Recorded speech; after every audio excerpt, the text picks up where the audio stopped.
Bueno, buenas noches a todos y todas. Hoy estamos muy contentos de dar inicio a nuestro cuarto ciclo de jornada de diálogos entre prácticas, sentires y teorías decoloniales. Hoy tenemos nuestra segunda jornada de Pensando una educación decolonial 2. También con esta jornada se acaba nuestro primer ciclo en español. Tenemos dos próximas sesiones en portugués. Entonces hoy es una fecha muy especial. Mi nombre es Juan Pablo Acusa Zambrano, soy licenciado en Filosofía y hago parte del comité directivo de Recolat. Quisiera recordarles que Recolat es ante todo un espacio de divulgación. Somos una plataforma que busca difundir el trabajo de diversas personas que actualmente se encuentran trabajando desde diferentes perspectivas decoloniales. Y pues se trata de un espacio de encuentro, de aprendizaje que esperamos ante todo disfruten, esperamos aprender de el ponente que tenemos la noche de hoy, ¿listo? Apostamos por la pluralidad de voces, por la construcción del conocimiento desde diferentes posiciones geocorpopolíticas. La plataforma se encuentra a disposición de todos ustedes, de todos y todas, y para el segundo semestre estamos pensando para unas nuevas convocatorias, por lo que les comentaba que estamos a punto de terminar. Les recuerdo que pueden encontrar la transmisión de los ciclos pasados, que son Pensando una educación de Colonial 1, Nuevas miradas de Coloniales 1 y 2, el ciclo que hubo sobre género, el ciclo de Buen Vivir y Transmodernidad, tanto en nuestra plataforma de Facebook como en nuestra plataforma de YouTube. Nos encuentran como Redicolat. También les invitamos a todos a seguir a la página de Facebook y a suscribirse pues a nuestro canal de YouTube. Bueno, como les comentaba brevemente, hoy tenemos la segunda, hoy terminamos con el ciclo que empezó esta travesía que fue Pensando una educación decolonial. Hoy tenemos tres nuevas presentaciones. Las tres presentaciones que nos acompañarán la noche de hoy son: la primera será Pensar y hacer la decolonialidad en la educación, de Marcelo Vitarelli. La segunda será La colonización de las infancias a la luz de la teoría postcolonial, de Karina Bautista. Y la última será Una mirada decolonial al racismo de la inteligencia, de María de los Ángeles Gómez Gallegos. De nuevo espero que todos aprendamos de estas presentaciones tan interesantes que nos traen esta noche. Eh, la primera ponencia que vamos a tener, la primera presentación, como les decía, es Pensar y hacer la decolonialidad en educación, de Marcelo Vitarelli. Marcelo es pedagogo y máster en ciencias sociales, profesor investigador y extensionista en la Universidad Nacional de San Luis y la Universidad Nacional de Villa Mercedes. Los temas que maneja son filosofía, pedagogía, historia y economía política. Entonces, sin más preámbulos, Marcelo, tienes la palabra.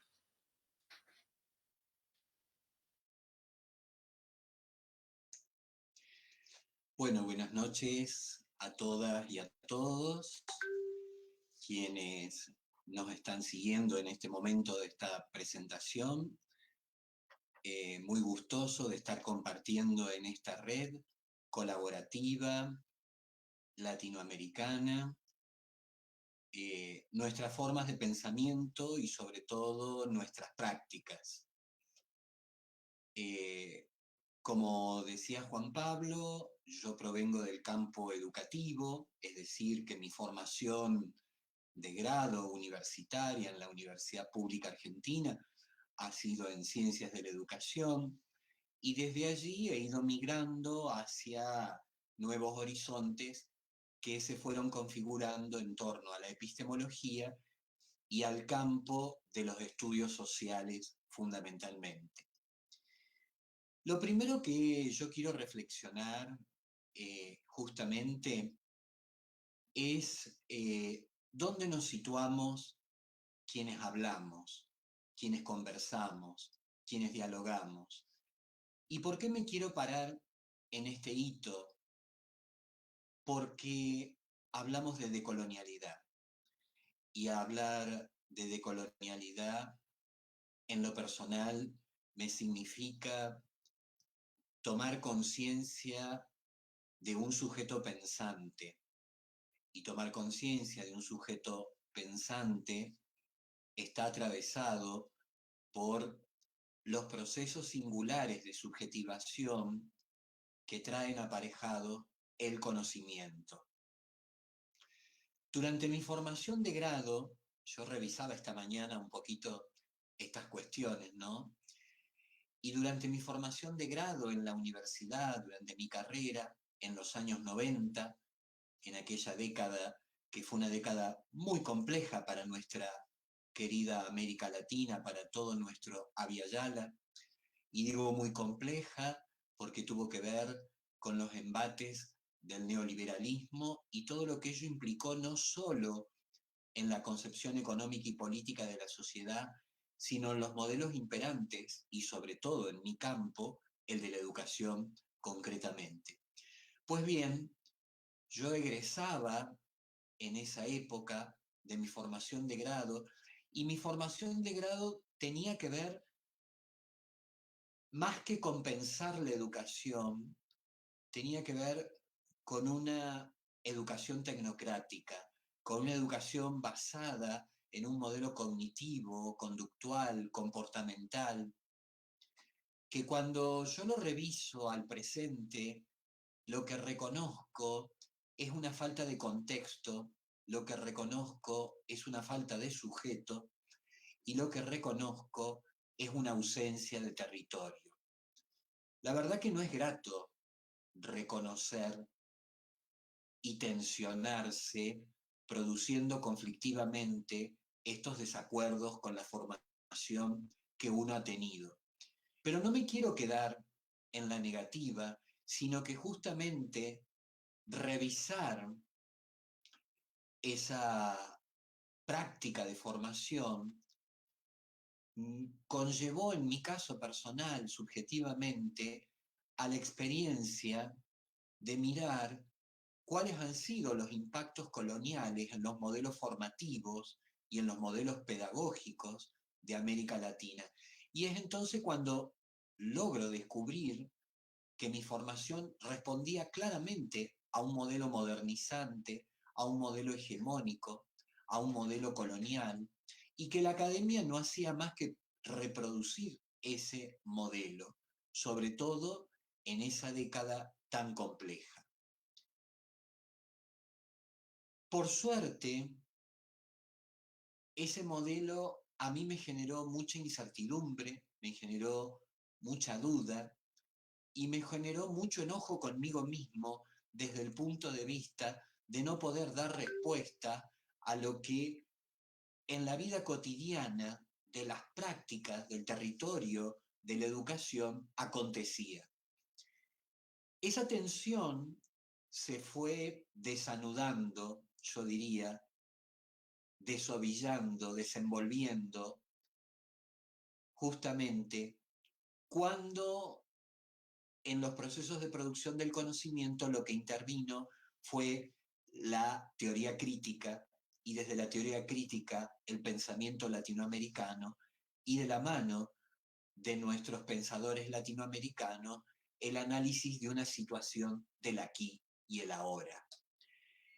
Este camino muy breve que estoy haciendo en esta pequeña introducción antes de mi presentación es para situar que quien les habla es un sujeto atravesado por prácticas del conocimiento y que esos atravesamientos epistémicos en la formación van configurando huellas epistémicas con las cuales uno tiene que trabajar a lo largo de su propia existencia. Reconocer sus propias huellas epistémicas es lo que nos permite justamente avanzar hacia posibilidades diferenciadas en el campo justamente de las prácticas educativas. Eso es lo que nos permite situarnos hoy, en este caso y en este aporte, en pensar y hacer la decolonialidad en educación. Puesto que de la educación vengo no solo como sujeto de la escolarización, sino como sujeto de la formación en la profesión, y en la educación me sostengo puesto que soy formador de formadores, es decir, mi ejercicio de práctica profesional, mi oficio, es el oficio de ser docente universitario. Y esta singularidad nos sitúa primariamente en pensar justamente la educación, la pedagogía, desde esta triple perspectiva, que en realidad es una tríada que se complementa y que se enriquece mutuamente, puesto que hablar de educación en el presente y desde mi perspectiva es pensar lo crítico, lo latinoamericano y lo decolonial.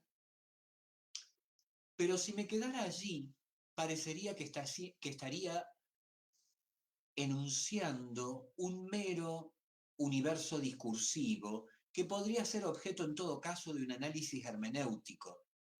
Sin embargo, pensar decolonialmente la educación no tiene existencia si no es a partir de la consideración de las prácticas, es decir, del acontecimiento de la educación en un aquí y una ahora, atravesado por procesos de subjetivación que remiten a contextos, a territorios y a formas de la existencia. Esto es lo primero que quiero marcar para pensar y hacer la decolonialidad en educación hoy. Porque uno ve mucha literatura que habla de educación decolonial, pero que en realidad, y me hago cargo de lo que digo, uno percibe en el discurso de ciertas literaturas que no son lecturas críticas abonadas por el territorio de las prácticas. Y entonces allí, epistémicamente, yo declaro una inconsistencia, es decir, una incoherencia entre el ser, el pensar y el obrar. Y la decolonialidad, de la mano de muchos de nuestros autores maestros de la Via Yala, implica justamente una decolonialidad del ser, una decolonialidad del poder y una decolonialidad del obrar. De modo que en esta primera perspectiva, lo que yo quisiera es justamente remitirnos a que pensar estas pedagogías críticas latinoamericanas y decoloniales conlleva lo que en esa tira está colocado en la diapositiva, una resistencia en el campo de la educación que enseña fundamentalmente a pensar, que no se preocupa tanto por un saber disciplinar heredado del modernismo enciclopédico y colonial, sino que trabaja sobre las raíces y el fundamento de qué es educar, de cómo es educar, de quién educa, del para quién educa. Aquellas preguntas que subyacen al sustrato filosófico de la educación. Ahora bien, pensar y hacer esa educación decolonial hoy para nosotros significará entonces la resistencia del enseñar a pensar en el Abya Yala, en un contexto, en un territorio, con unos sujetos concretos, justamente, que se alejen de la instrucción tecnocrática, que se alejen de la mera repetición acrítica de una disciplina, para entablar un diálogo sincero, un diálogo genuino y un diálogo existencial con el nosotros. Ese diálogo, para hablar de lo decolonial, lo debemos reconocer primariamente en el campo de las ciencias sociales y, por supuesto, de la educación,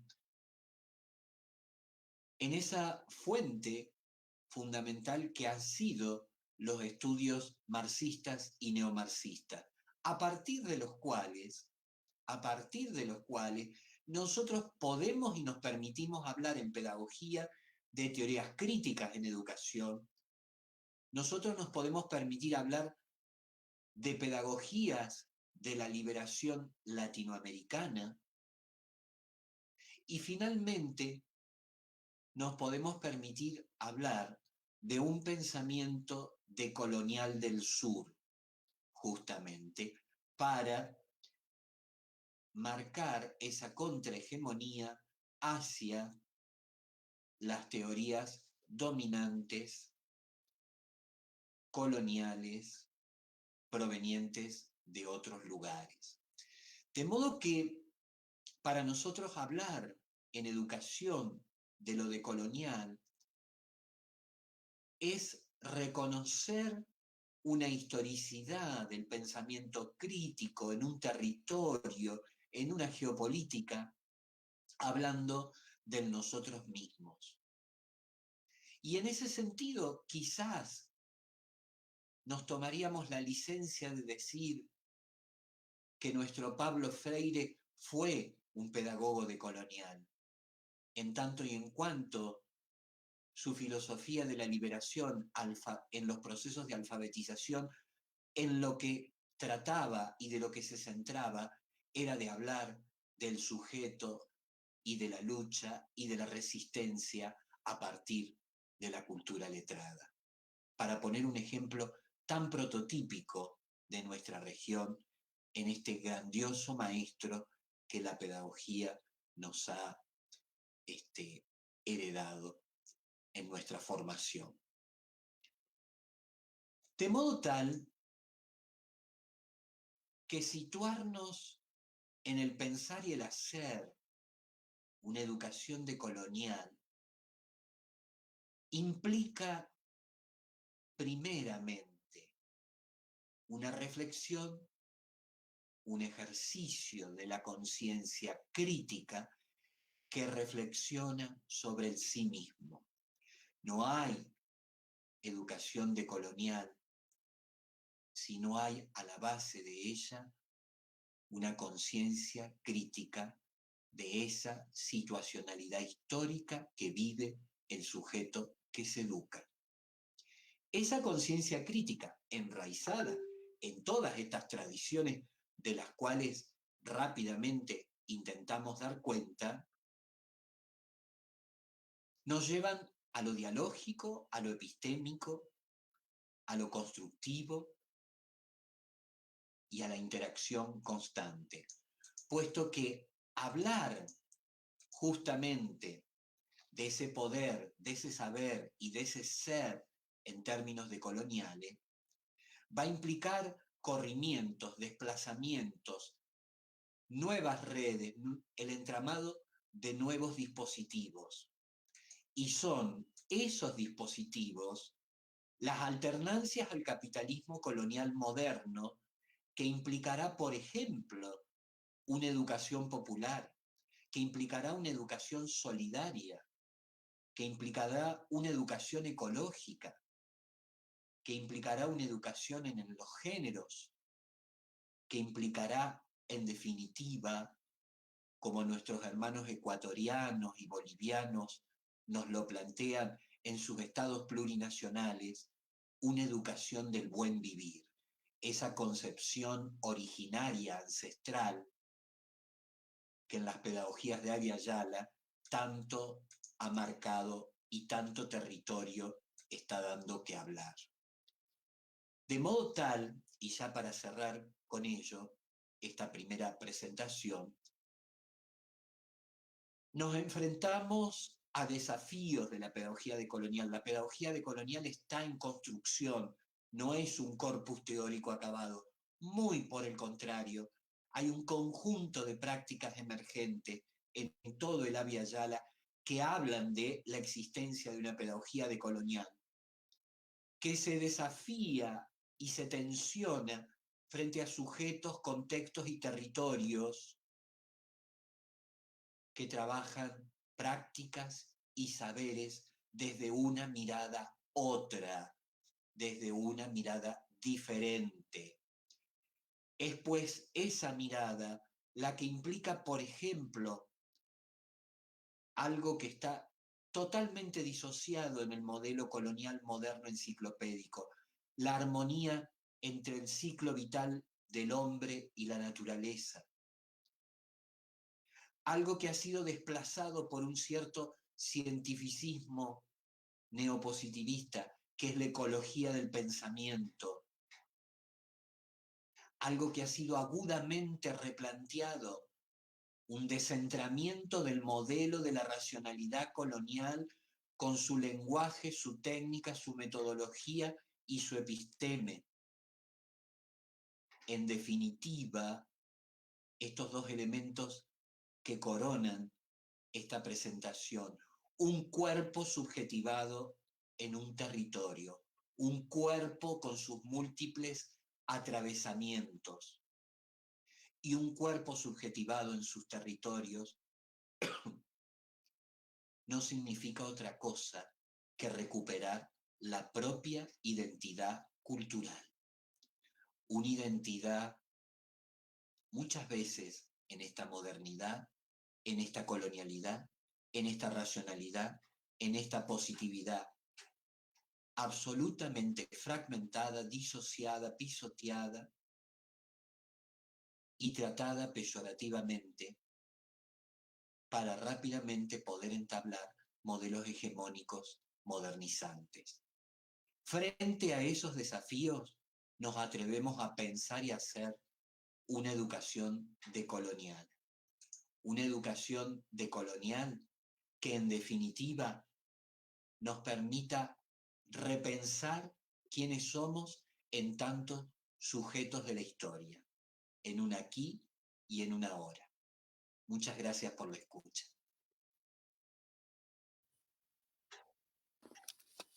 Marcelo, muchísimas gracias por tu presentación. Muchas cosas por pensar, evidentemente. Tenemos una pregunta desde el equipo de Recolat para tu presentación.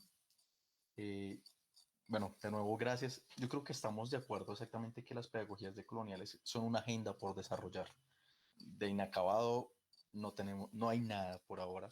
Pero exactamente creo que cuando se habla de pedagogía decolonial, estamos hablando de que hay un deseo de transmitir una serie de contenidos importantes al otro como otro que me interpela. Tú hablabas exactamente de una serie de esquematizaciones como las pedagogías populares que se pueden ir entrelazando exactamente para construir esas pedagogías decoloniales. Mi pregunta, que no es fácil de responder y de antemano lo sé, es ¿cómo crees que podemos comenzar a construir esa agenda, a desarrollar? ¿Cómo podemos comenzar a llevar esas pedagogías decoloniales a cabo? A partir de tu investigación, de tu experiencia, ¿cómo ves que podemos comenzar a dar esos pequeños pasos? Lo primero que tenemos que hacer es repensar la institución educativa. Porque la institución educativa, a ver, esto muchos han dicho, tiene que desaparecer la escuela. No, no se trata de desaparecer la escuela. Se trata de repensar el sentido de la escuela en tanto que institución social. Porque la escuela no es solamente una institución educativa, es primariamente una institución social. Si nos atrevemos a repensar la escuela como institución en un presente, el segundo desafío es transformar el currículum, porque nuestro currículum está basado en la modernidad colonial y no nos permite pensar ese otro. Es decir, en el currículum actual, y parto de mi país, voy a poner solamente el ejemplo de mi país, que es el que conozco en profundidad. En mi país no hay lugar para el saber popular, en mi país no hay lugar para el saber ancestral, en mi país no hay lugar para el saber marginal. Eso no forma parte del currículum que se enseña en la escuela. Y los niños que van a la escuela son los niños ancestrales, son los niños marginales, son los niños rurales, formateados por un currículum moderno hegemónico. Entonces, los educadores tenemos el gran desafío de dar en la resistencia de la educación contemporánea un cambio de hoja, una transformación. Y esa transformación, yo, por lo menos que soy formador de formadores, la trato de llevar adelante en el currículum de la formación docente en la universidad. Es como mi campo de batalla actual. Pero no solo allí, porque en realidad ese campo de batalla está nutrido por las prácticas en el territorio. Quienes me conocen en educación saben que yo trabajo en el hospital, que trabajo en el campo y que trabajo en lo urbano marginal, porque son mis grupos de referencia.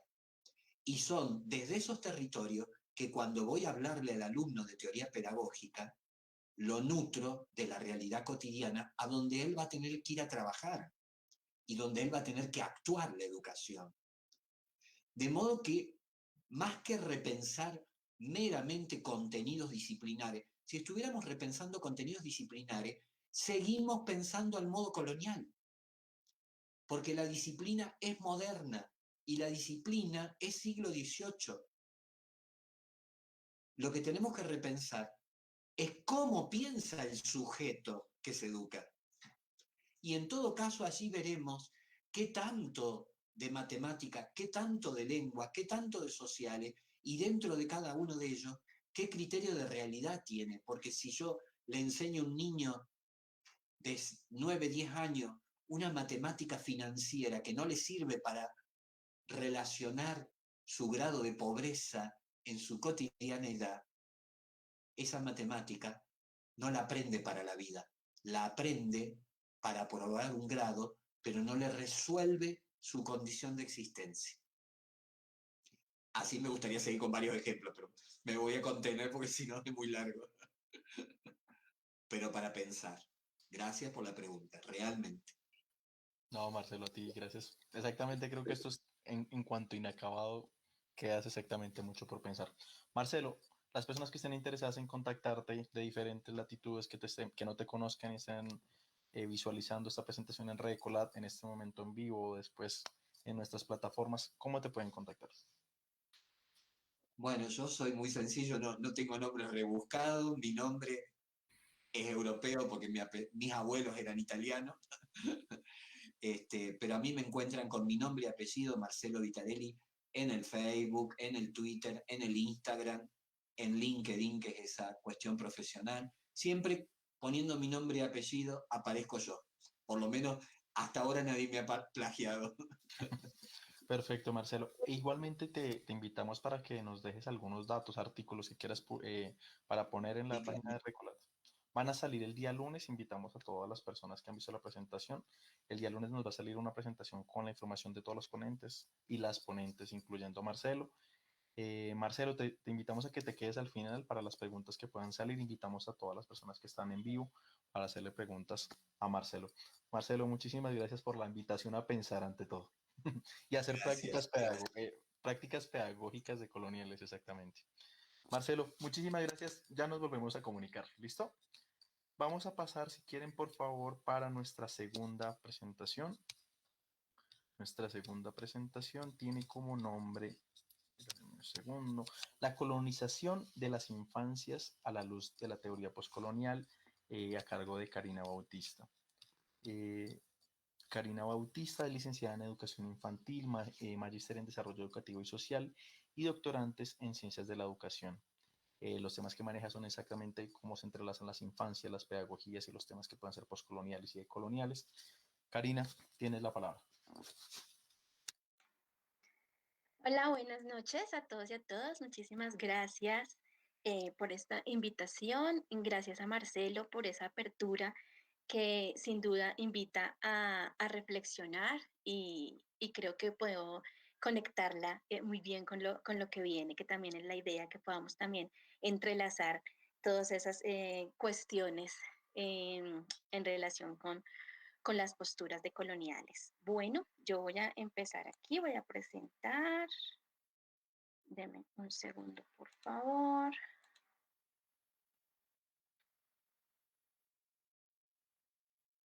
Ok, quiero saber si ya ven mi presentación.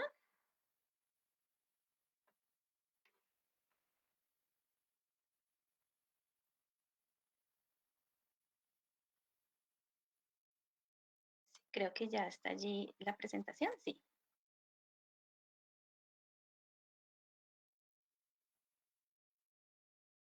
Sí se ve, Karina. Gracias. Bueno, como ya lo mencionaba, mi nombre es Karina Bautista.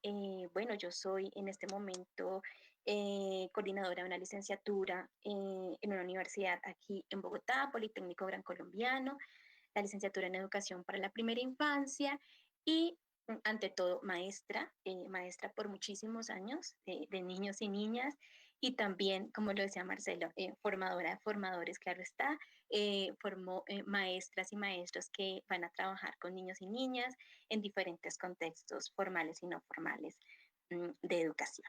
Entonces, hoy quiero particularmente contarles una reflexión, o bueno, varias reflexiones que han salido, que han suscitado de nuestro semillero de infancia y ruralidad, perteneciente a la licenciatura. De allí muchas cuestiones y muchas preguntas en torno a la concepción de infancias, a este tema relacionado con la construcción de sujeto político y sujeto social de los niños y las niñas, y estas concepciones también un poco que nos invitan a construir a la luz de la concepción moderna de infancia que aún prevalece. En ese estudio y un poco en esas inquietudes nos hemos movido en el semillero, y de allí que hayamos llegado a encontrarnos con este tema en particular que nos ha movilizado bastante y nos ha invitado como a seguir indagando y a seguir cuestionando un poco el tema relacionado con las infancias. Entonces, estas son las reflexiones que les quiero mostrar, unas reflexiones, digamos, muy desde esa semilla del cuestionamiento, pero que seguramente más adelante se van a ir nutriendo con muchísimos otros elementos que vayamos encontrando, que vayamos discutiendo y también puestas para el debate. Bueno, en primer lugar, bueno, ¿qué se entiende por la colonización de las infancias? Entonces aquí un poco lo que hacíamos nosotros era preguntarnos, bueno, ¿y qué relación tiene ese término de colonización con el tema de las infancias? Y nos encontramos, bueno, primero pues entendiendo que la colonización, como lo dice Manfred Liebel, es un sometimiento en un determinado territorio o población que lo habita como colonia, pero también de personas vivas y su influencia, ¿verdad? Él nos invita a pensar la colonización no solamente como un espacio y un territorio que es, digamos, sometido, sino también por los seres humanos que allí, digamos, habitan, ¿cierto? Él también nos invita a pensar un poco en relación con que este concepto sea ampliado un poco más hacia otros fenómenos sociales, ¿verdad? En este caso particular, hablar de la colonización de las infancias. Esta colonización se basa un poco en esa relación intergeneracional que se despliega cuando llegan los conquistadores, ¿cierto? Y que refleja una concepción de infancia moderna en Europa.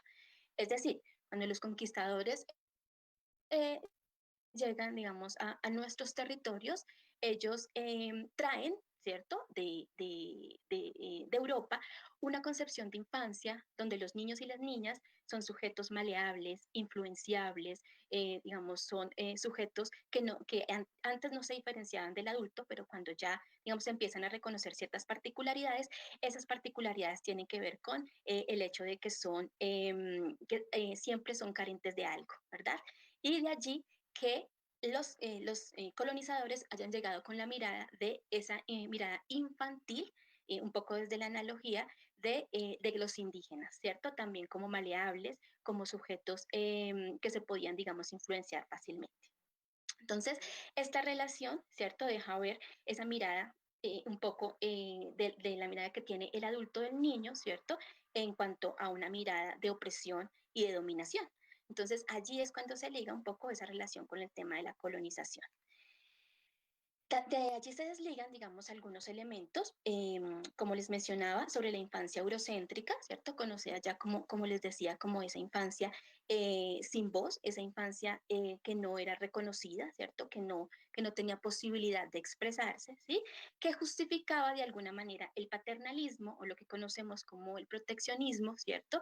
Y de allí que se ligaran esa mirada de los indígenas como niños y llegar, digamos, a dominarlos digamos, de alguna manera, oprimirlos, ¿cierto? Entonces, aquí quiero leerles algo sobre el tema de analogías infantilizadoras. Es una mirada de la historiadora Caroline Dean. Ella expresa un poco lo siguiente. Las analogías infantilizadoras no solo servían para justificar la actitud paternalista de los colonizadores, sino también para legitimar su predominancia política, pues los niños no tienen los mismos derechos sociales que los adultos y pueden, y muchas veces deben, ser controlados por los adultos. De esta manera, dichas analogías atribuían a los pueblos colonizados un intelecto limitado y una conducta infantil, lo cual movía el enfoque de un paternalismo de los europeos frente a los lugareños, hacia un paternalismo de padres hacia hijos que parecía mucho menos problemático. Entonces, esta concepción, ¿cierto?, con la que llegan los colonizadores, es una concepción que empieza a situarse y empieza a tomar mucha fuerza en relación con lo que se concibe como el niño o la niña, digamos, desde la modernidad, ¿verdad? Otro elemento, digamos, importante para mencionar allí, ¿cierto? Tiene que ver entonces que como los colonizadores no creían capaces ni permitían a los pueblos criar a sus propios hijos, ¿cierto? Les costaba muchísimo entender y comprender la manera como ellos se relacionaban con sus hijos. Digamos, los indígenas, cuenta un poco Manfred Liebel, que desde sus investigaciones los indígenas y los niños, entre los indígenas y los niños no había unas relaciones tan asimétricas como las que percibimos quizás ahora, ¿verdad? Y eso le molestaba mucho a los europeos. Y de allí que empezaran un poco a implementar, digamos, otros elementos diferentes, violentos, para poder dominarlos, ¿verdad? Entonces, de allí que se siguiera, digamos, subordinando a los niños y a los adultos con una mirada infantilizadora. Entonces, aquí ya un poco desde la mirada de Canela y Biruru, hablan entonces ya del tema de la colonización de las infancias. Ya ahí se empieza a relacionar, digamos, el tema de colonización y de infancias desde esa mirada, ¿cierto? Digamos, apreciaciones o estos elementos que nos hacen pensar en la colonización de las infancias empiezan a desarrollarse más o menos desde los años 60, donde varios historiadores y varios sociólogos empiezan a mirar al niño a la luz de las prácticas actuales como un niño colonizado, ¿cierto? Entonces, Canela dice que la relación entre colonizadores y colonizados se introduce en una estricta separación entre el adulto, perdón, ahí se me fue una S, y niños, institucionalizando esa relación. Entonces, la relación entre los niños y adultos empieza a verse como una relación asimétrica, una relación que digamos, manifiesta una dominación del uno sobre el otro. También habla un poco estas autoras hablan también un poco se les obliga, ¿cierto?, a los niños y a las niñas empezar a hacer, digamos, cosas que ellos no tenían o que se les pide que dejen de hacer cosas y se les pide que hagan cosas por el simple hecho de ser niños, ¿cierto? Y por el simple hecho de de tener menos edad que los adultos, ¿sí?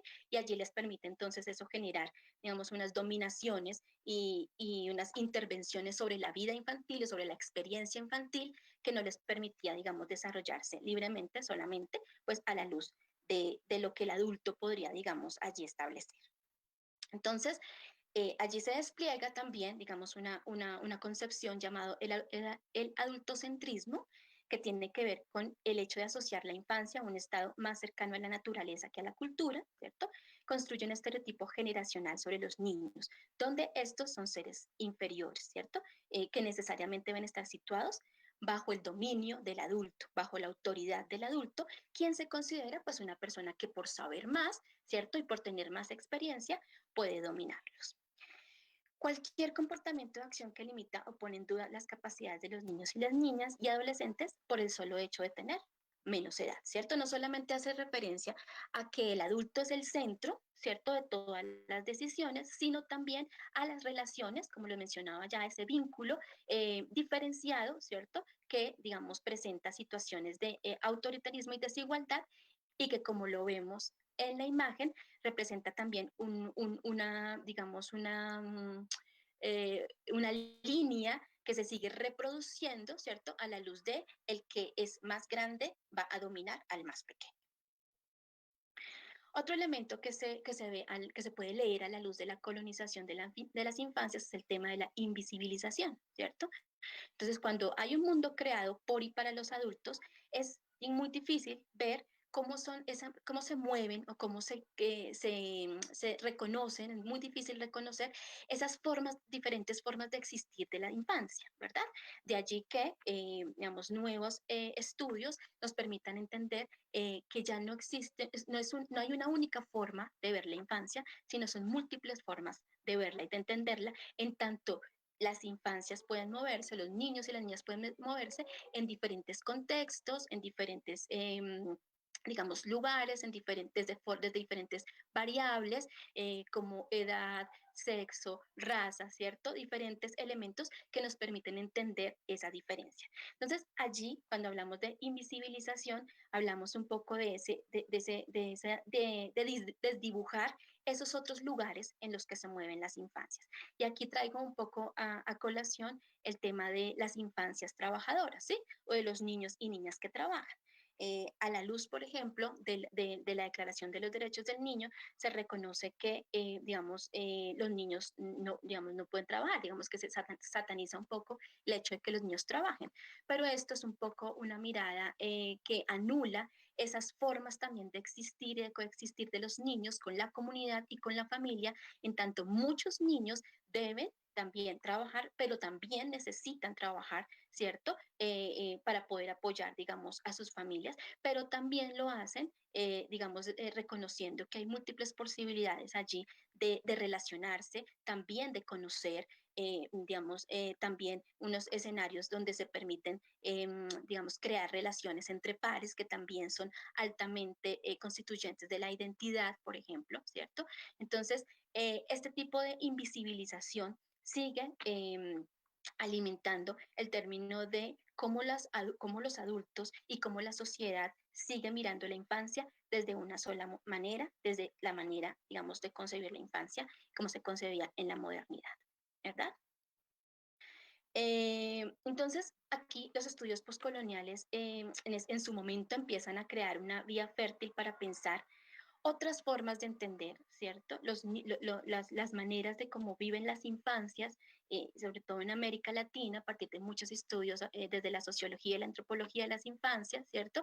Y pues uno de esos elementos, digamos, de esas formas de entenderla, son los niños trabajadores, pero también pueden ser los niños y niñas migrantes, también como lo decía Marcela, los niños y niñas rurales, ¿cierto? Los niños y niñas ancestrales, como toda esa forma de entender la diversidad, ¿cierto? Nos invita a reconocer otras formas de concebir esas infancias, más allá de una mirada adultocéntrica y una mirada, digamos, homogenizante, incluso eurocentrista, ¿no? Porque sabemos también muy bien que, por ejemplo, los derechos de los niños y las niñas fueron creados por adultos y adultos europeos, ¿sí? Un poco desdibujando lo que pasa aquí en el otro lado, en América Latina, donde muchos de esos derechos, pues claramente no son vistos a la luz o no se conciben a la luz de las realidades y las particularidades de los niños y las niñas que viven, digamos, en el sur global.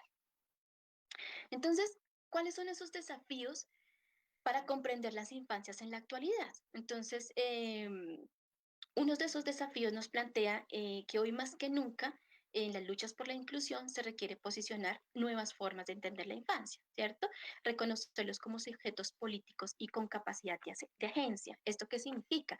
Reconocer que los niños, además de tener el derecho a participar, ¿cierto? Ellos también tienen el derecho a transformar sus contextos, a desarrollar, digamos, y a construir colectivos y a construir, digamos, discursos y diálogos que permitan a ellos transformar sus realidades. Entonces, un poco ligado con lo que les hablaba del tema de los niños y niñas trabajadores, hay muchos movimientos, hay uno en particular, el de los NATS, aquí en América Latina, que desde más o menos los años 70, 80 ha estado trabajando por el derecho a los niños al trabajo, ¿verdad? Un poco reconociendo, como les decía ya anteriormente, que muchos de ellos dentro de esa figura del trabajo, digamos, construye otro tipo de subjetividades infantiles, ¿verdad?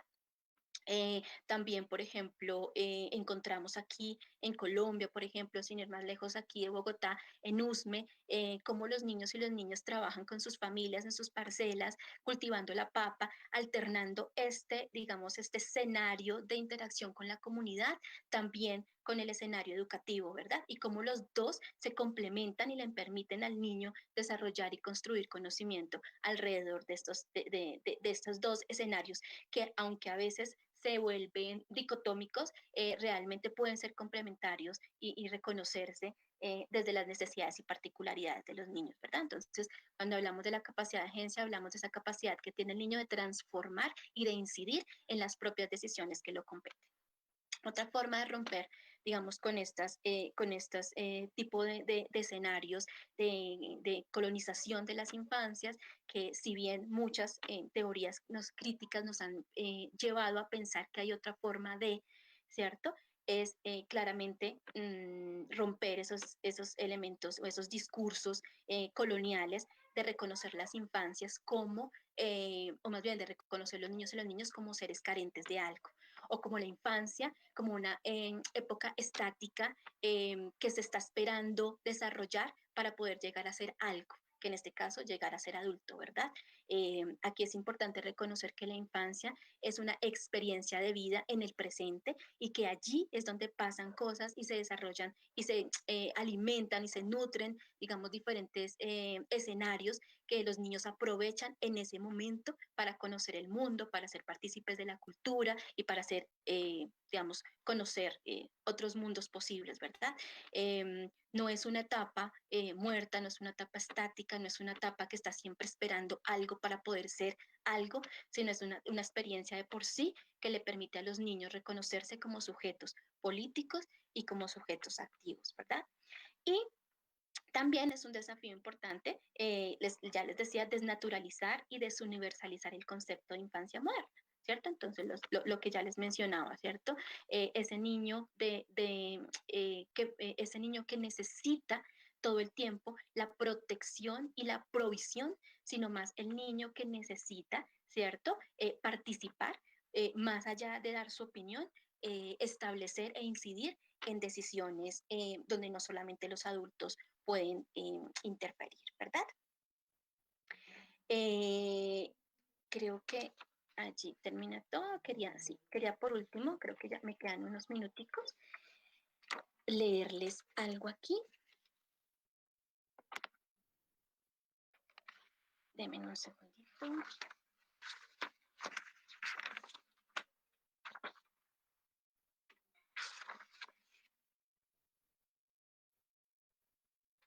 Entonces, también Firestone relaciona un poco sus reflexiones alrededor de lo que, de los, ¿cómo decir? Como de los movimientos feministas, ¿cierto? Y hace una similitud también con cómo lo femenino, ¿cierto? Y cómo el hecho de ser niño también implicaba, digamos, en algunos momentos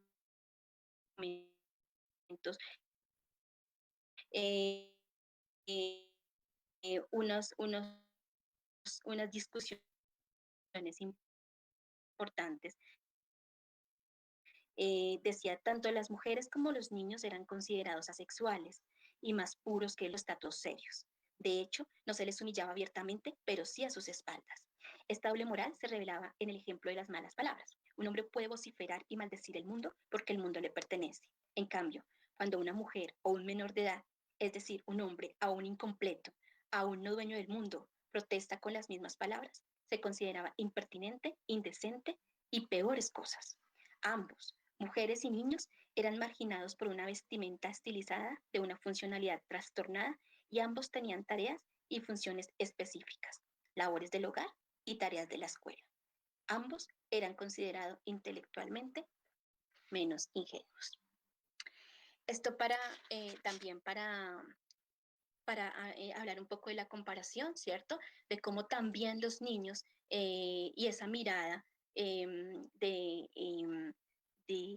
siempre, digamos, pensarse como un ser inferior, como un ser que no aporta, como un ser que definitivamente si está o no está, resulta, digamos, en algunas ocasiones ser lo mismo, es una mirada que empezamos a replantear.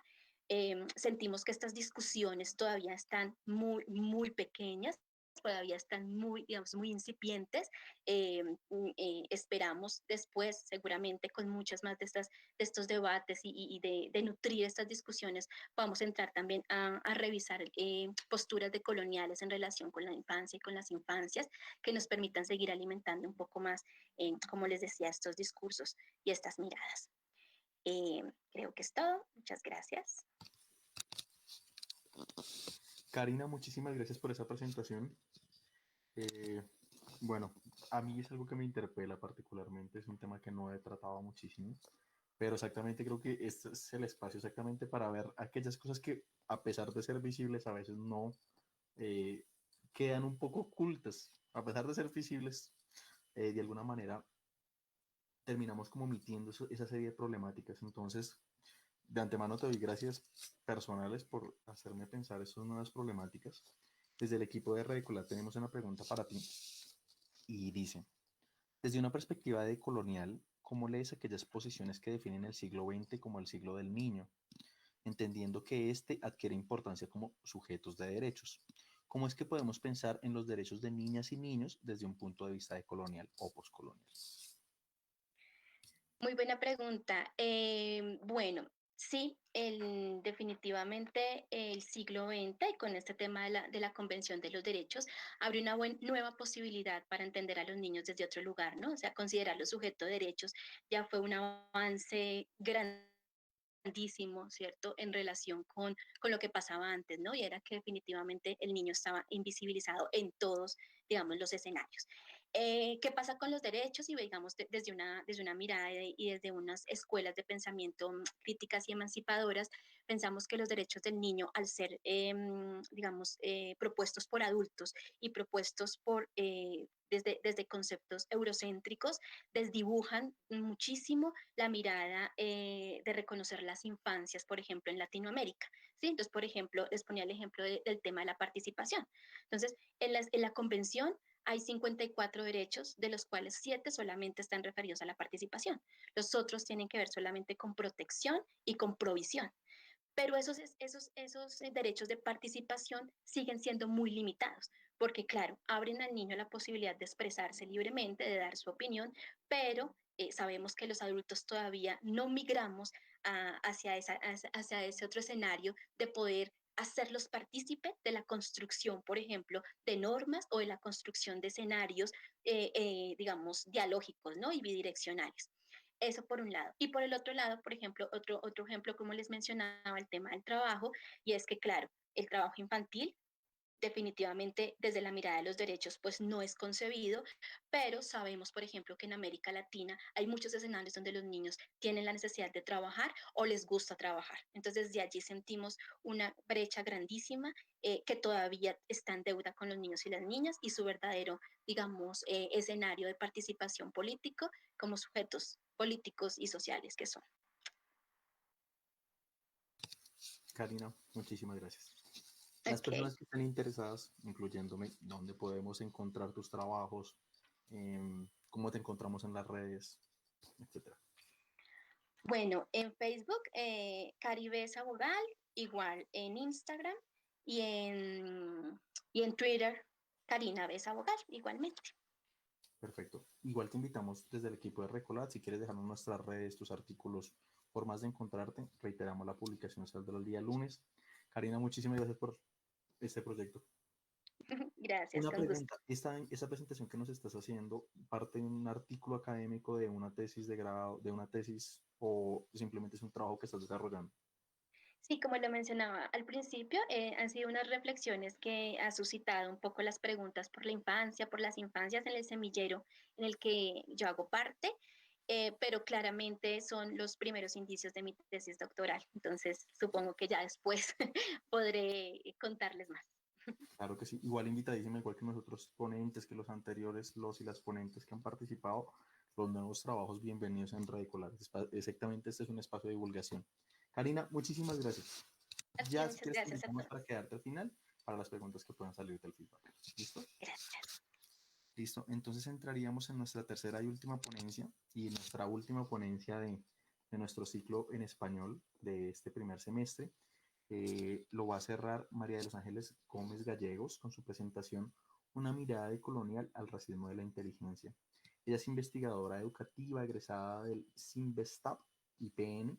Sus trabajos de investigación están relacionados con la situación social de jóvenes de origen indígena en la educación superior pública. Recientemente ha revisado el racismo de la inteligencia a la luz de las teorías decoloniales y las epistemologías del sur. Sin más preámbulos y para dar cierre a nuestro primer ciclo de jornadas y prácticas decoloniales, María de los Ángeles Gómez de León. Muchas gracias, Juan Pablo. Pues es mucha emoción estar aquí en estas primeras jornadas de la red y pues deseo que sea un inicio que marque un camino largo y profundo, interesante, porque hacen falta espacios para la divulgación en este tipo de estudios. Te voy a pedir si puedes poner la presentación. Listo, María de los Ángeles, dame un segundo, te confirmo para que pueda ver.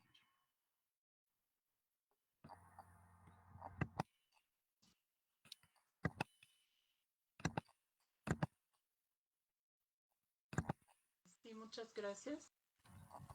Listo. Yo estoy empezando esta presentación con algunos ejemplos que he tomado de distintos medios de comunicación y de difusión que me dan una pauta para abordar este tema del racismo de la inteligencia. En la siguiente diapositiva se muestra un ejemplo de algunas declaraciones que ha hecho James Watson, un premio Nobel, que obtuvo el premio Nobel hace ya algunos años y que ha venido trabajando algunas investigaciones sobre genética, pues una autoridad, un experto, ha declarado hace algún tiempo que los genes influyen en la diferencia en el promedio que consiguen negros y blancos en pruebas de inteligencia. Bueno, sus declaraciones han sido reiteradas, no obstante que en alguna ocasión, en algún momento, se disculpó por estas declaraciones, pues después de esta disculpa y después de haber vendido el premio que le otorgaron en la Academia de los Nobel, pues siguió haciendo declaraciones que tienen que ver pues con este tipo de visión racista, argumentando que pues hay una base científica que prueba que la inteligencia no es igual para todos y que hay una supremacía, una superioridad blanca. En la siguiente diapositiva hay otro ejemplo. Se trata de una entrevista que hizo un periodista a un supremacista blanco en Estados Unidos cuando estaba recién iniciando su mandato Donald Trump, y él expuso la siguiente declaración.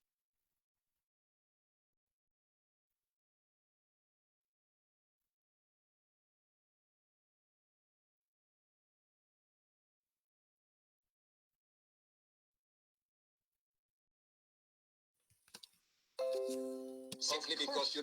Of course, anyone should have the right to discriminate against anyone he wishes. And the point is... But not by the law, Mr. Taylor. You can't do that. I think the law is absolutely incorrect.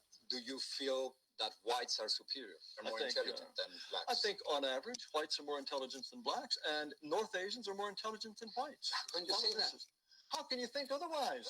Mr. Taylor, what sense would you have to think that a pygmy is, on average, is just as intelligent as a Dane? Why would you think that?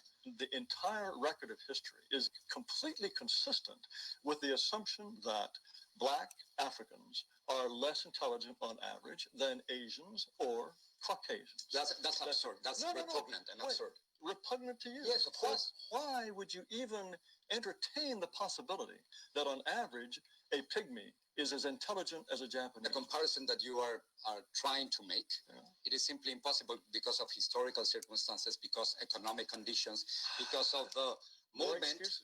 We have to be willing to say to all those who are non-European, we wish you well, but this territory is for us. And sorry, we have the right to be us, and only we can be us. So you want me to leave? Under certain circumstances, yes, we would ask you to go. Unless whites are prepared to exclude people, then they will be shoved aside. That is the fate which I will fight until my last breath.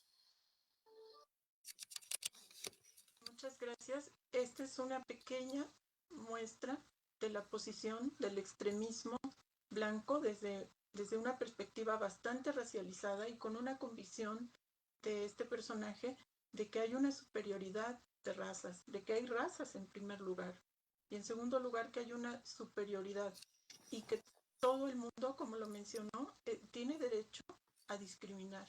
Entonces, por consiguiente, a jerarquizar, a ostentarse. Es una clasificación simplemente humana que la justificación que tiene en este pequeño video, pues es una forma de pensamiento que trasciende. Es precisamente una muestra de las ideologías tan profundas, tan fuertes, que pueden llegar a instaurarse en personajes que consideran una clasificación racial como algo natural, como algo innato de las personas. Hay otro ejemplo en la siguiente diapositiva. En este caso se trata de un rechazo a un trabajo académico. Aquí ya nos vamos acercando un poquito al tema de la educación, que es el tema en el que yo he estado trabajando algún tiempo. Como ustedes pueden observar, aquí lo que ocurre es que un profesor en Estados Unidos rechaza un trabajo de una estudiante bajo el argumento de que ella no pudo utilizar ese vocabulario porque es un vocabulario muy elevado para el tipo de persona de que se trata. Ella es una persona de origen latino. Entonces se basa exclusivamente en una sola palabra que tiene ahí señalada en la fotografía, en un conector incluso, y dice, este vocabulario no es propio de personas como tú. Entonces, dime de dónde copiaste el trabajo que presentaste como propio. En el siguiente ejemplo, se trata de un ministerio de Bolivia, el Ministerio de Asuntos eh, Descolonizadores y Despatriarcales, recién inaugurado en el gobierno actual en Bolivia. Estas alusiones las tomé de la página de Facebook del ministerio y como ustedes pueden observar, hace referencia precisamente a un racismo que está relacionado con la formación, con la preparación académica, con el intelecto, con la inteligencia de las personas. Ese primer comentario que yo observé en los comentarios de Facebook dice, queremos la cabeza de la ministra de Culturas, porque no sabe nada. Pongan profesionales aptos, dice el comentario. Otro dice, queremos conocer el currículum de la secretaria. Y en uno más dice, no hay capacidad. O sea, hacen alusión precisamente a esta cuestión del intelecto, a esta clasificación humana a partir de quién es capaz y quién no es capaz. Hay otro ejemplo más, por último, que me permite continuar abundando sobre este tema. En este caso se trata de un intelectual guatemalteco. Esta es una nota de un diario, el diario La Opinión. Se refiere el escritor de esta nota a que un intelectual de renombre, un intelectual guatemalteco, mencionó que los indígenas son tristes y desconfiados y lamentó que hubieran sido colonizadores de Extremadura y no colonizadores catalanes, que son de piel más blanca y ojos azules, los que hubieran llegado a Guatemala. El escritor de este artículo dice que este intelectual, que es progresista y que ha obtenido una infinidad de premios, tanto a nivel nacional como internacional, incluso es consultor del Programa de las Naciones Unidas para el Desarrollo, de la CEPAL, de la Flaxo. Es una persona que tiene muchísima influencia y dice que pues ha instaurado en el imaginario colectivo de Guatemala, pues que debe haber una herencia genética mejor que la que hubo.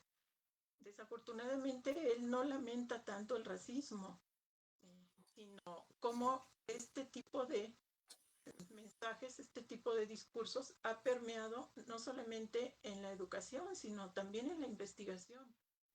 Se ha instaurado este discurso como si fuera una verdad académica, como si fuera una verdad científica. Y bueno, este tipo de pensadores, dice él, con frases edulcoradas, con tecnicismos científicos incluso, se instaron como verdades replicadas y asimiladas tanto por mestizos como indígenas.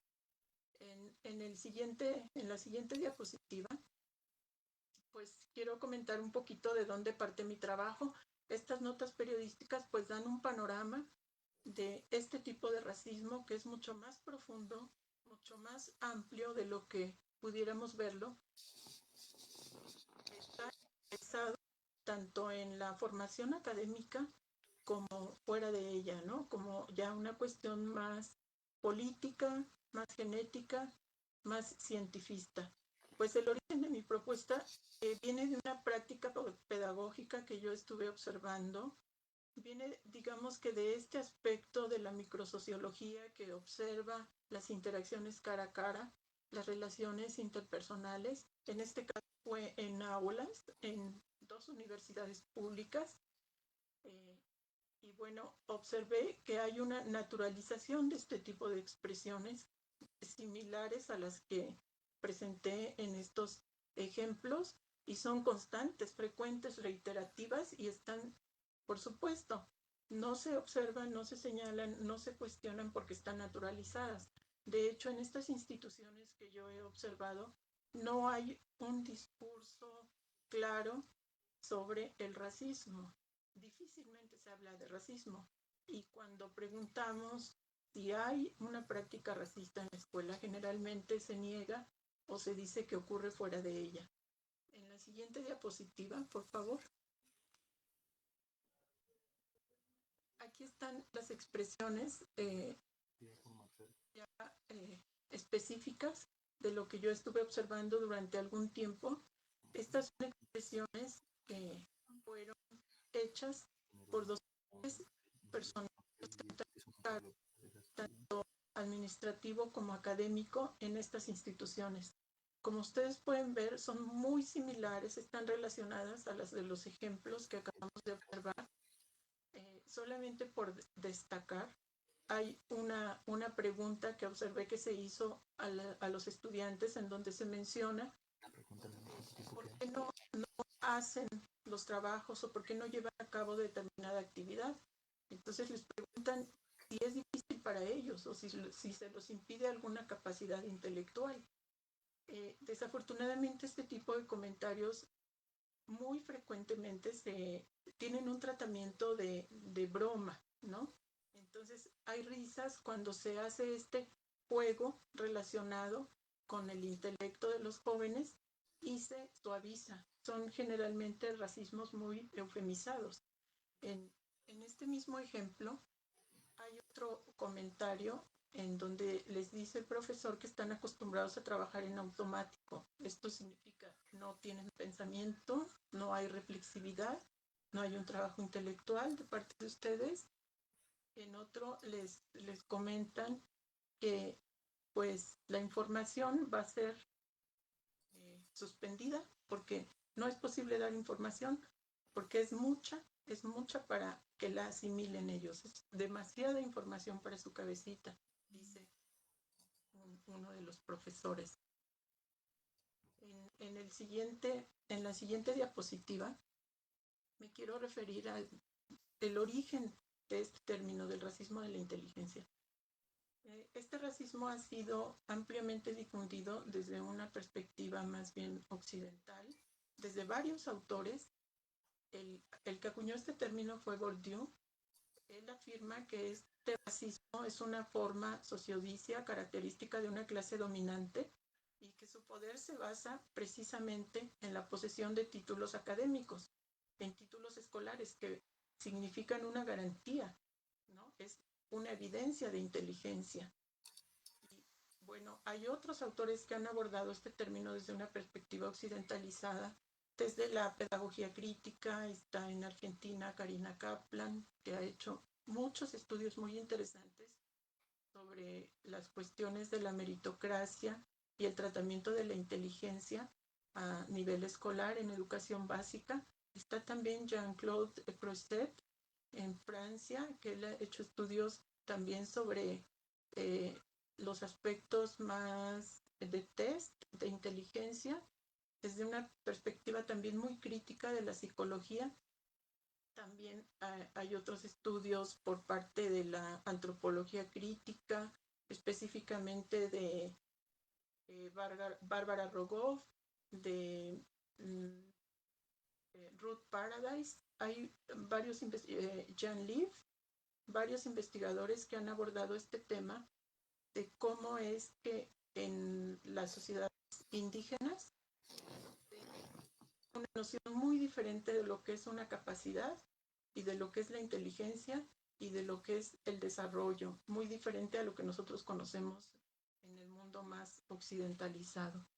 En la siguiente diapositiva, que es la 10, pues aquí estamos ya en los aspectos empíricos y metodológicos. Yo partí más bien de esta posición porque mi trabajo surgió de la observación del trabajo en las escuelas y a partir de aquí pues he venido reflexionando sobre un proceso metodológico más acorde y más en apego a las teorías decoloniales. Bueno, la inteligencia está asociada a múltiples formas de racismo, pero como ustedes han podido ver en los ejemplos, pero muy especialmente es el que se construye con elementos puramente académicos. Para abajo las vistas. La inteligencia está relacionada con el pensamiento, por ejemplo, con el lenguaje, con el aspecto afectivo, con la voluntad, con la idiosincrasia. En este sentido, lo que se considera opuesto a ella también. Por esto, al identificar los argumentos que hacen alusión al no saber, generalmente se relacionan con otros elementos, frases en las que se mencionan aspectos muy puntuales. En este caso, lo que yo pude presenciar es a preguntas como, ¿vienes del cerro? No te muerdas el rebozo, o sea, contesta, sé diferente, ¿no?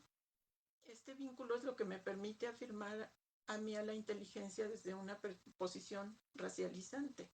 No siempre es posible conectarla con otros rasgos, con otros marcadores del racismo, pero generalmente están presentes varios marcadores. Difícilmente podemos hacer alusión a un racismo de la inteligencia sin pensar a quién se está dirigiendo este racismo, ¿no? ¿Quiénes son las personas racializadas? Y generalmente vamos a encontrar marcadores que son confluyentes con esta alusión al intelecto. Con estas expresiones, pues no se repliega únicamente a una voluntad de expresión, sino más bien a una forma de pensamiento.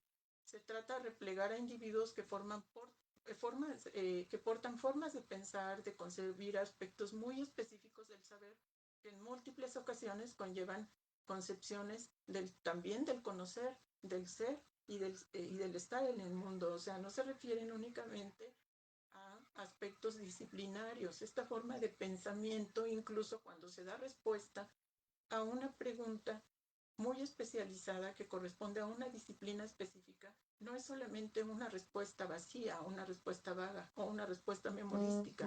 También hay otro tipo de alusiones más profundas, más arraigadas en la persona. En la siguiente diapositiva, en la 11, pues, ¿qué tipo de inteligencia se construye? Ese es otro de los aspectos que yo estoy determinando en mi trabajo.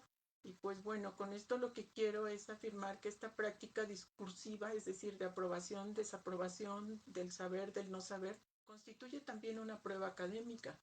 De esta forma, el concepto de inteligencia se construye con la concurrencia de dos elementos básicamente delimitados con información empírica que he recabado durante las observaciones de clase. Uno de estos aspectos son los parámetros e indicadores que explícita o implícitamente colocan los docentes como una medida que deben alcanzar las respuestas que solicitan de los estudiantes y como una actitud que deben tener los estudiantes hacia determinados contenidos, ¿no? Es una participación o la solución a un problema. Y el segundo aspecto es la falta de respuestas o cuando éstas son limitadas frente a los requerimientos de los maestros. En la siguiente diapositiva, ¿por qué racismo? ¿Por qué estoy yo afirmando que este es racismo? Bueno, ya hay aquí varias respuestas en lo que he comentado,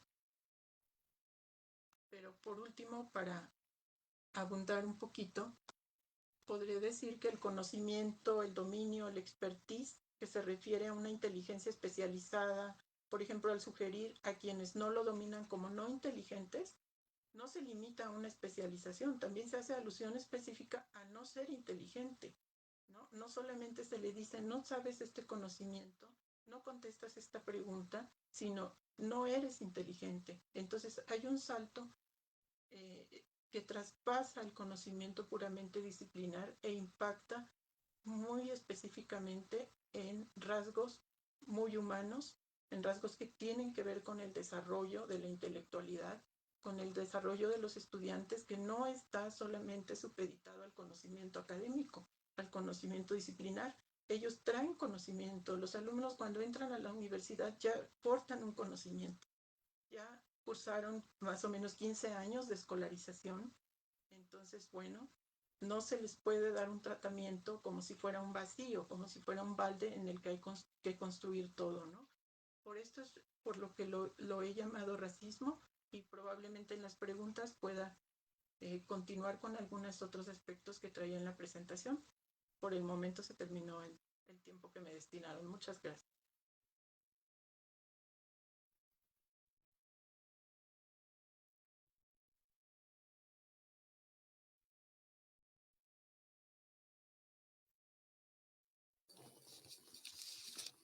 María de los Ángeles, muchísimas gracias por tu presentación.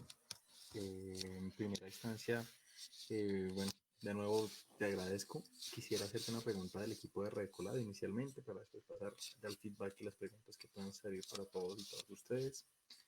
La primera es, ¿cuáles son esas estrategias que consideras que pueden poner en práctica para discutir con ese racismo al que tanto insististe durante tu presentación, que se ha naturalizado y se ha relacionado con este tema de la inteligencia en el escenario educativo?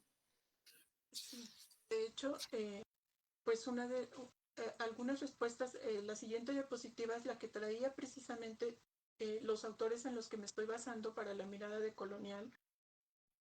Hay ya mucha información, hay muchas teorías que pueden apoyar este trabajo que yo estoy desarrollando actualmente, y bueno, son los que nos dan varias respuestas, y una de ellas es precisamente surge del procedimiento, de que salió desde la base, salió desde abajo. Sería una propuesta desde abajo en donde es necesario que el docente asimile el poderío que tiene. Él es una persona muy importante. El aula, digamos que es un punto central en la institución. En las aulas son las venas institucionales, es por donde corre todo el conocimiento, es por donde corren los saberes. Es ahí, entonces, en las aulas donde es posible hacer un intercambio, un reconocimiento. Me parece que es una práctica que puede ser muy bien agenciada por parte del docente, y a partir de ahí él empezar a cambiar estas mecanizaciones de decir, pues el conocimiento solamente es uno y va por una vía. Me parece que son los docentes los que tienen una herramienta sumamente importante de cambio, y partiendo de ahí es que se puede ir subiendo. Hay también mucha información ya sobre este tipo de prácticas en universidades interculturales, por ejemplo, aquí en México, en universidades indígenas, donde sí tiene un espacio más importante el saber, que no es académico, y se trata de entablar un diálogo con él, y se está logrando. Claro que son solamente un grupo de universidades, no es todo el sistema educativo. Es necesario que no se fragmente de esta manera el sistema educativo, sino que pues más bien sea una práctica común, una práctica necesaria en cualquier tipo de institución. María de los Ángeles, muchísimas gracias. Las personas que quieran contactarte, que estén viendo esta presentación o que lo vean en diferido, ¿dónde te pueden contactar para saber? También ahí en la presentación, en la última diapositiva, está mi correo electrónico, está mi página de Facebook, y están dos ligas de dos artículos académicos ya publicados. Es esa. Aquí trabajo el tema del racismo de la inteligencia, pero es desde las teorías occidentales. Ya desde una mirada decolonial está ahorita en proceso. Hay dos trabajos que están ya prácticamente terminados y que espero que pronto ya estén también en circulación en alguna revista, en algún medio académico, en un portal. Pero hay dos ahí que ya están trabajados sobre racismo en la inteligencia. María de los Ángeles, muchísimas gracias por tu presentación, por hacer este cierre de ponencias de nuestra primera práctica, de nuestra primera jornada de prácticas sentires y sentires de coloniales. Vamos a pasar a un feedback de preguntas para cada uno de ustedes. Y bueno, con eso daríamos finalizada nuestra primera práctica nuestra primera jornada en español. De ahí vamos a pasar, como les comentaba, y hacemos la invitación a las personas que estén presentes, tanto en vivo como que lo vean posteriormente. Vamos a llegar con nuestro ciclo, nuestras dos pequeñas jornadas en portugués. La primera pregunta quisiera hacérsela a Marcelo. La primera pregunta dice que a Marcelo, que si podrías hablarnos de algunas de esas prácticas a partir de las cuales desde tu experiencia como maestro has podido reflexionar sobre esas pedagogías decoloniales. ¿Cómo es que ese contexto localizado en el que has trabajado te ha conducido a un diálogo decolonial? Bueno, nosotros trabajamos en un hermoso equipo. Acá me están viendo a mí, pero hay muchos más junto conmigo trabajando, grandes colegas de la educación, de la pedagogía, y juntos con ellos trabajamos, yo podría citar quizás 3 o 4 ejemplos bien concretos de prácticas educativas decoloniales que tienen que ver con eh, la pedagogía social de la ruralidad. Nosotros en este momento, y ya hace 3 años que venimos desarrollando un proyecto de extensión social desde la universidad con territorios rurales, donde trabajamos con los docentes, los niños y los jóvenes rurales para recuperar sus saberes, recuperar sus prácticas y a partir de allí empoderar los lenguajes de la educación rural. Trabajamos también con este mismo grupo y con algunos de ellos ya hace varios años. De hecho, ahora en los últimos años me toca más dirigir un programa de pueblos indígenas en la universidad pública donde yo trabajo, una de ellas, la Nacional de San Luis, y desde allí hemos entablado el diálogo directo con pueblos originarios de mi región, justamente, que como por ejemplo son los Huarpe y los Huarpe, Pueblo Nación Huarpe Pincanta. El trabajo en el territorio con ellos es exquisito, y es exquisito, digo, desde el punto de vista de generar las prácticas de la interculturalidad, pero no desde lo discursivo, sino desde la vivencia misma de trabajar y estar juntos con ellos en los territorios originarios que están muy cercanos aquí donde yo vivo, a 100, 150 kilómetros para adentro, yendo hacia la cordillera de los Andes. Y bueno, descubrir con ellos la vivencia de esta que decíamos pedagogía de la armonía entre el ciclo vital y la naturaleza. Ellos no dividen, ellos no son dicotómicos. Para ellos esto es una unidad, justamente, ¿no? Y bueno, ese aprendizaje se hace en territorio, no en los libros. Y esa práctica, para quienes somos pedagogos, nos atraviesa, porque desde la vivencia y desde la sensibilidad, uno después retoma el camino del conocimiento, pero construye conocimiento a partir de esa experiencia vivida. Y la última casuística que podría citar es un espacio precioso realmente que llevamos adelante también con gente de este grupo, Virginia, Nicolás, y otros compañeros, de pedagogía hospitalaria, ¿no? De trabajar en un servicio pediátrico en donde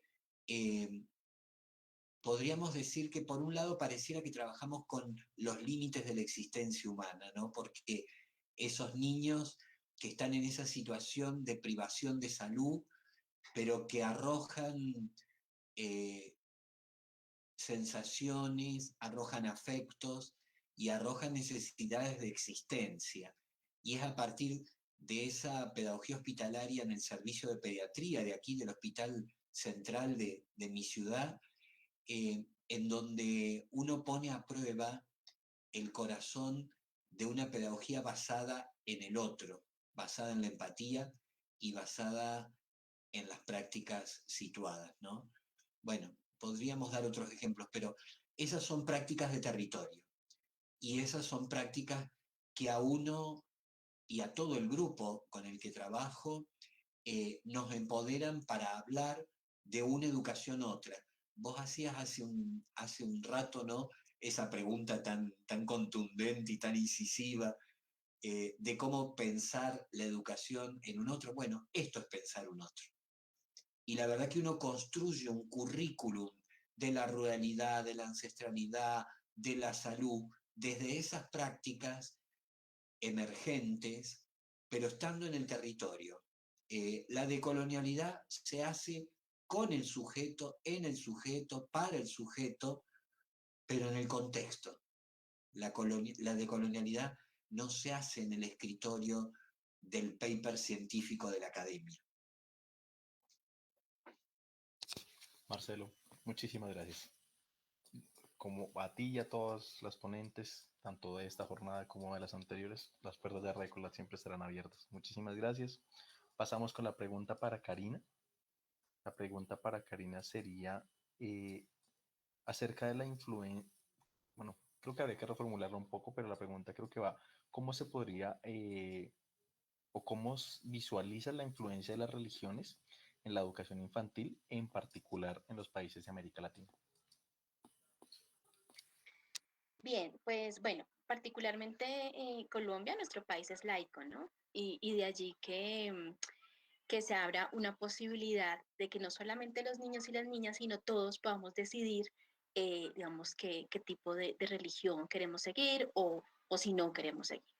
Y partiendo de que así como los niños y las niñas y los adultos tenemos también esa libre, digamos, decisión, es importante dejar esa mirada adultocéntrica de querer imponer quizás esas orientaciones religiosas y dejar quizás que los niños en el momento en que quieran decidirlo, en el momento en que ellos necesiten quizás creer en algo o en alguien, puedan tomar esas decisiones en particular.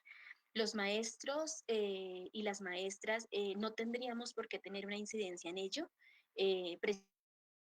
precisamente por eso, ¿no? Porque respetamos la laicidad y de allí que ir, ¿no? Y en qué creer. Karina, muchísimas gracias por tu presentación. Ha sido un gusto de verdad tenerte en este espacio y aprender, por supuesto. Igualmente, muchas gracias. La última pregunta sería para María de los Ángeles. La pregunta sería, espérame un segundo, me está cargando. Pequeño problema técnico. Un segundo, por favor.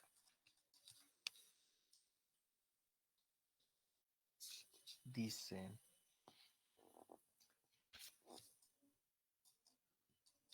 que no solo, la pregunta dice que no solo en la educación formal ocurre la subvaloración de la inteligencia y el conocimiento. Los medios de difusión desvirtúan y desvaloran el saber que subyace en las sociedades desfavorecidas por la colonización, pues en cuanto a lo que se transmite públicamente como verdad. Ok, no sé si puedas ampliarnos un poco exactamente esas relaciones de cómo comprendemos la inteligencia, los medios, la manera en que se ha llevado toda esa colonialización, por ejemplo, del ser.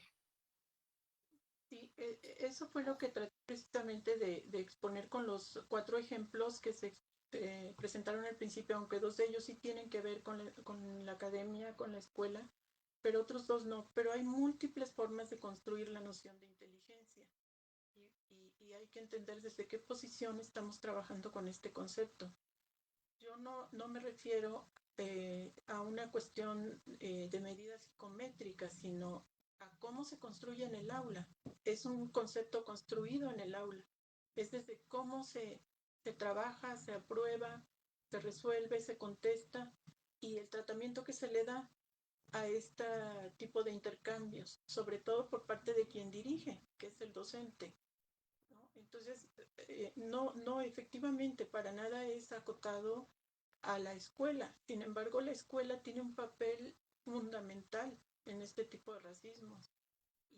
parece que es desde ahí de donde se puede cambiar este curso, ¿no? Cambiar de rumbo. Y a partir de una mirada decolonial, bueno, a mí me movió porque fue precisamente la observación de cómo se construye esta definición particular de responder, de actuar, de ser, de un estudiante inteligente según los docentes.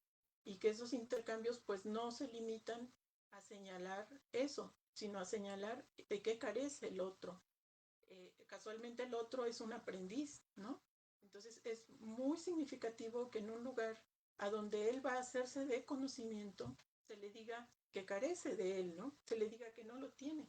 Es una cosa muy, muy contraproducente, ¿no? Entonces es esta construcción en sí misma de la noción de inteligencia la que ya implica modos de exclusión, sobre todo de exclusión de la diversidad intelectual y fuera de la escuela pues de la diversidad en general, ¿no? Y no solamente es exclusión, ojalá nos quedáramos ahí, pero es una inferiorización de que no, quienes no cumplen con determinada forma de ser y de actuar, ¿no? O sea, son inferiorizados. En este caso, ¿a quienes se considera que están abajo, ¿no? ¿Quién está arriba y quién está abajo en la relación? Pues está relacionada con grupos, por ejemplo, vemos este tipo de racismo con personas indígenas, con personas no escolarizadas, sean indígenas o no, con personas rurales, con trabajadores, con un gran número de personas con quienes tienen capacidades diferentes, ¿no? Entonces está penetrado por todos lados, por las diversas esferas sociales, pero es la escuela la que puede iniciar este cambio, ¿no? Es ahí en el aula precisamente, y aquí lo último que quiero comentar es que pues sabemos que el aula es el centro de un proceso educativo, pero también el aula tiene vida propia, también se mueve por sí misma, el maestro, los alumnos, el aula también revoluciona. Y es precisamente en ese espacio es en donde hay las condiciones para emprender cualquier tipo de cambio en cualquier momento, cambio de rumbo, cambio de ruta en las relaciones mediadas por el saber sobre todo, ¿no? Y es una forma de descolonización específica, es dar espacio en las aulas a otros saberes, a otros haceres y a otros seres, y sobre todo a los que pues no dependen de un saber totalmente académico o únicamente académico, ¿no? Entonces, yo insisto, la posición de docente es una posición muy privilegiada para iniciar con un proceso decolonial desde lo más pequeño, desde lo más fino. Yo pienso que es un trabajo muy artesanal porque es en las relaciones cara a cara en donde se puede llevar a cabo, ¿no? Entonces, desde este contexto específico, desde una práctica educativa específica, es que puede permear a la institución y fuera de la institución, porque la educación no se queda ahí. Todo joven, todo niño que es educado, transita con esa educación hacia otras esferas sociales. Gracias. María de los Ángeles, muchísimas gracias por tu participación, por cerrar este ciclo el día de hoy, esta travesía que hemos tenido durante este primeros 4 meses. Bueno, como les decía, es una invitación general para ustedes. Las puertas están abiertas para Redecolat, para los y las ponentes que hemos tenido durante este primer ciclo en español. Próximamente el 8 de mayo y 15 de mayo tendremos las presentaciones en el microciclo en portugués. De ahí estaremos pensando nuevas convocatorias y nuevas iniciativas. También bienvenidos cualquier proyectos que se sumen para el segundo semestre de este año. Nos alegra ante todo poder seguir aprovechando este espacio para dar a conocer trabajos como los de las y el ponente el día de hoy. Esto es una apuesta por diversificar las voces, por romper los gurús de coloniales, sino abrir a una multiplicidad de voces y propuestas de coloniales como las que ustedes nos han venido a presentar. Muchísimas gracias por su asistencia, a las personas que nos están visualizando, tanto en este momento como después. Y por último quisiera pues abrir la posibilidad pues, para que brevemente en el orden que se presentaron abran su micrófono, que hagan una breve despedida y de nuevo una pequeña invitación para 8 y 15 de mayo tendremos nuestros ciclos finales en portugués.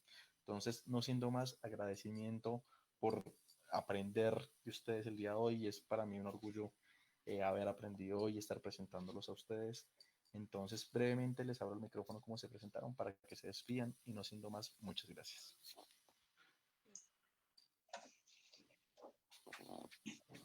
Bueno, muchas gracias a la red, muchas gracias por esta iniciativa, porque justamente esto significa la horizontalidad del conocimiento.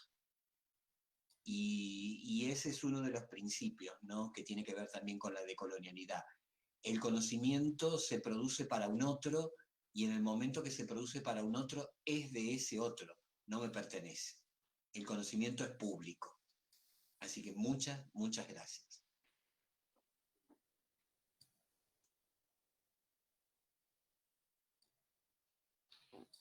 Bueno, sí, muchísimas gracias. De verdad que siempre es muy importante estos espacios, abrir estos espacios. Nos permiten conocernos, nos permiten romper fronteras, romper barreras que a veces, digamos, por temas un poco institucionalizados, no podemos hacer y no podemos, digamos, migrar a otro tipo de discusiones tan interesantes como estas. Nada, muchísimas gracias y chévere, chévere que queden más preguntas que respuestas. Eso es muy interesante. Muchísimas gracias a la red, a ti Juan Pablo, pues es un espacio muy valioso, muy necesario, porque hay otros espacios, pero de repente se nos presentan como inalcanzables. Entonces, bueno, me parece que esa fue la motivación de ustedes y por eso yo desde que la vi, pues encantada. Y pues estaremos en cada llamado y intercambiando. Gracias a Jenny, a Marcelo, tan interesantes sus ponencias y pues estar aquí con ustedes fue un verdadero gusto y ojalá que nos volvamos a encontrar. Gracias. Claro que sí. Les recuerdo por último que vamos a tener esta presentación en nuestra página de Facebook y después en nuestra página de YouTube. ¿Listo? No siendo más, muchísimas gracias. Es un gusto haber estado con ustedes. Hasta la próxima. Hasta luego.